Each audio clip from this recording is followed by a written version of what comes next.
All right, good afternoon, everyone. My name is Mr. Meyer, and today I'm going to teach you guys a quick little social studies lesson for today. So before we get going, does anyone want to take a stab at what we're going to be learning about today? I know you guys just watched a video on Schoolhouse of Rock, and you guys have this neat little pyramid handout in front of you. But does anyone want to take a stab at what we're going to be talking about today? Nothing? All right, Kevin? I see your hand there? Yeah, we're going to be talking about the government. Yeah, we're talking about the government. All right. Perfect. We're going to talk about the government, or we're going to be talking about, like, out-of-date videos. Yeah, well, the out-of-date video is actually a really good video about the government, and that's why we showed it to you guys to kind of get your brains thinking. But yes, we are going to be talking about government today. So specifically, we're going to be talking about the 3 different branches of government. All right, so just to start off, like I said, there's 3 branches. Does anyone know what the 3 branches are called right off the bat? Sean. Yeah, you want me to name all of them, or just? All 3 of them if you can. If you only know 1 or 2, that's fine. Yeah, I'm pretty sure I can do all. Okay. The first one is the legislative, then it's the executive, and then the judiciary. Yes, perfect. Thank you, Sean. All right, so. Yes, sir. All right. Hey, so with those 3, if you guys want to label those on your little pyramid here, in each of the 3 triangles, it doesn't matter which one you put. Just make sure you write down those names on the handout, because we're going to be using this a little later to kind of figure out which each one of them does. So it doesn't matter which one goes where, just as long as you get all 3 down. And then with that. So you see the blank space with the parentheses, and that's going to be kind of we're going to use that as the other name for each branch. And each branch kind of has an alternate name for it. So does anyone know any of those alternate names? Are you asking like me or anyone? Anyone. Yeah, I know. All right, Kevin?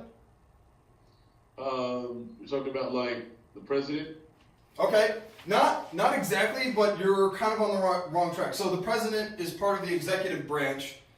But actually, you know what? Yeah, that's pretty good. I was thinking of the White House, but you know what? Yeah, that's pretty good. The president is kind of the other name for the executive branch. The executive branch revolves around what the president does as far as this relationship goes. So that's 1. Does anyone else have another one? Or Sean? Or I'm sorry, not Sean. Kevin, do you know the rest?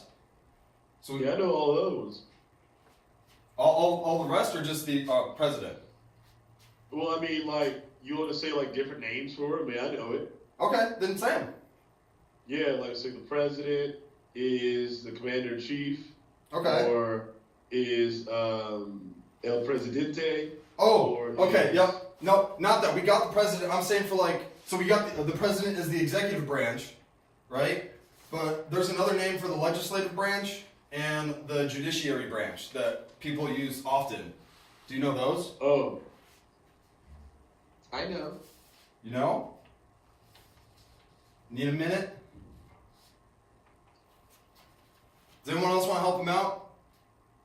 I think I know it. Who's that? Ed? I'm not seeing any hands here. Mary, do you want to take a stab? Kevin? Saw a hand maybe? A lot of scribbling. All right, everyone's leaning back. All right, so I can see no one's getting it. All right, so we'll just move on. Right, so Kevin got the executive branch, right? And he said that's the president, and he's totally right on that. The executive branch is often referred to as the president, and you're going to put that in the parentheses under where you have written executive branch. All right, so the other 2, the legislative branch, people often refer to that as Congress, right? And there's 2 parts of Congress, but we'll go into that a little later. But so for the legislative branch, people often call that Congress. And then for the judiciary branch, the common name people give for that is the Supreme Court. Because that's what the judiciary branch means. It's judges, which, and then in America, or the United States I should say, is the highest level of courts is the Supreme Court. And obviously the Supreme Court judges, hence the relationship in judiciary and judges. So those 3 names go with the corresponding triangles in your graphic organizers. Make sure you get those written down in parentheses. All right, so we're going to take the time now to jump into more specifics with each branch, and just next step, we're going to try and see how many of you guys know the exact numbers. Because each one kind of has their own numbers. And the easiest one is probably the executive branch, right? Anyone want to take a stab at how many people are part of the executive branch? Or are we still writing? Still see some hands going. I know. Who's that? Me. Cindy? Okay, Cindy? Yeah, so the executive branch has really one person, but he has a lot of people that work for him too. Yes, perfect, exactly, right? So the president obviously is one guy, or it could be a woman. It's just right now they've historically been men. But yeah, it's one guy, and you're right though. He has a cabinet, and that's a whole group of people that work as essentially his advisors and help him. What's going on, Ed? I see your hand. Yeah, I got a question. Yeah. Like, how come it's like taking so long for our country to like act like it's supposed to be? What do you mean by act like it's supposed to be? Like, we always talk about how great we are, but like what you just said, there's never been a woman president. Yes. Like a woman can't be a president. Like, why are we still? You know what I'm trying to say? Like, yeah, like why haven't we made that milestone yet? Yeah, like Obama was the first president that wasn't white, a white guy. Yeah, and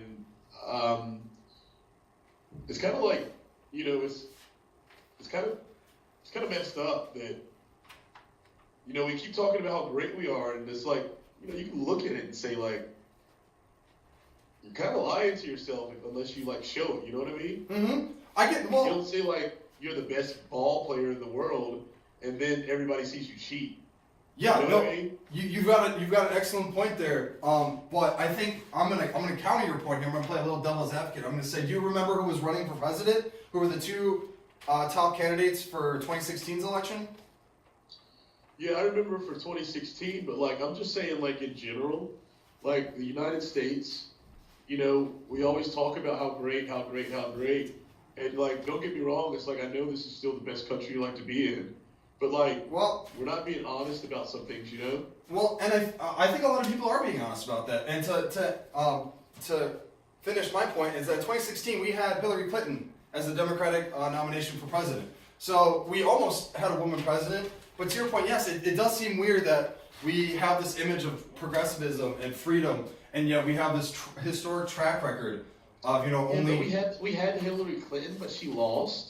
Yeah. And she lost to a guy that my mom says is the biggest, like, hot air balloon ever. Well, and he's a liar. Yeah, and you know what? This delves into something like a lot higher in politics, and this comes down to talk about primaries and a lot of deeper politics questions that unfortunately we don't have the time to really get into now. But I love your curiosity, and you need to keep that up because that's going to help you understand why do we have this image in class. But for right now, I'm going to need you to hold that. If you want more information, come talk to me after class or during recess or tomorrow, and I'll be happy to help you out with some of those questions. But for right now, we're going to keep moving on. We're getting a little behind.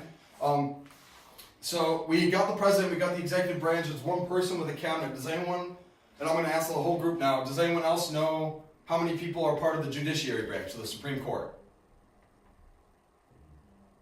Anyone want to take a stab? Well, Mary, you got anything? Yes, 9.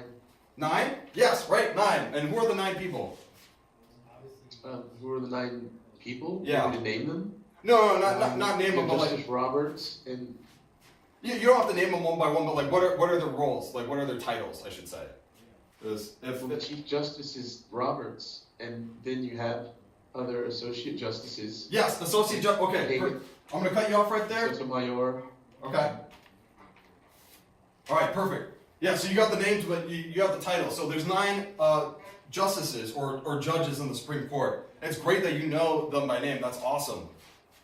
But we gotta keep moving here because we had a nice little discussion back there about the president. But so I was just looking for the judges, and so let's get you had them. So we have 9 there for the judiciary branch, and then we have 1 for the executive branch. And please make sure you write this down in your graphic organizer. We're still trying to use this. So make sure to just write, 1 under the executive branch and then a 9 under the judiciary branch. And then the last one, the Congress. And this has a lot of people. Does anyone want to guess how many total, just to begin? And then we'll see if we can break it down further. So does anyone have a guess on how many people make up the legislative branch? Sean? Yeah. You want me to tell you like how many in total, or You just want like just in total. one chamber or both chambers? Both chambers. It's hold on. It's 535. Yes. 535. All right. So we have that total number for the legislative branch, which is 535, and now we're going to break it down. As Sean was leading on to, there's two different branches or two different houses in the legislative branch or Congress, right? There's the Senate, and then there's the House of Representatives. Now, the easy one to remember is the Senate. How many people are in the Senate? Do you guys know? Yeah, I know that one. What is it? Yeah, the Senate's got 100 people in it. 100 people, right? Perfect. And why is it 100 people? Because every state gets 2 people. Except for our colonies, you don't have anybody. Well, yes, every state gets 2, but we don't have any colonies, but there are territories like Washington, D.C. and Puerto Rico that don't have representation, and that's a huge political debate right now that's going on. Yeah, but isn't that like why we went to war in the first place? Like, that's like kind of what Ed was saying earlier, like, it's kind of like, wrong. Yeah. Well, I guess I need to ask, what war are you thinking of? Like, what war did we go over colonies? Well, like, didn't like the whole Boston Tea Party thing happen because they were being taxed on tea, and they didn't like it because that's whenever we were a colony. Yes. And now we're like doing the exact same thing to other colonies. You know what I mean? Yeah, it's like, no, that's ridiculous when you think about it. You bring up a good point. And like I said earlier with that, I'd love to get into this discussion with you guys and talk about these kind of high-level politics questions, but we got to keep going. So please keep that in mind. Come up to me after class, and I'll free to talk to you with this more. But we got to keep rolling here. So thank you for your input. So we have 100 in the Senate, right? 2 per state. And then does anyone want to guess if we have 535 in total and then 100 senators? What does that leave us for the legislative or for the House of Representatives? Little math here, right? So we do 535 minus 100. That's 435, right? Or Ed? Yeah, that's correct. Yep, right. 435.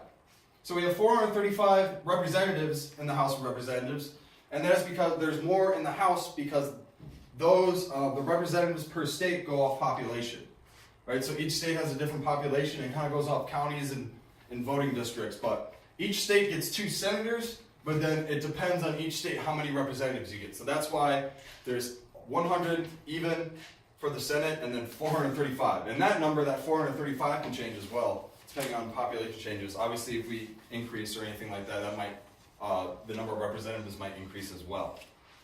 All right, stop simulation.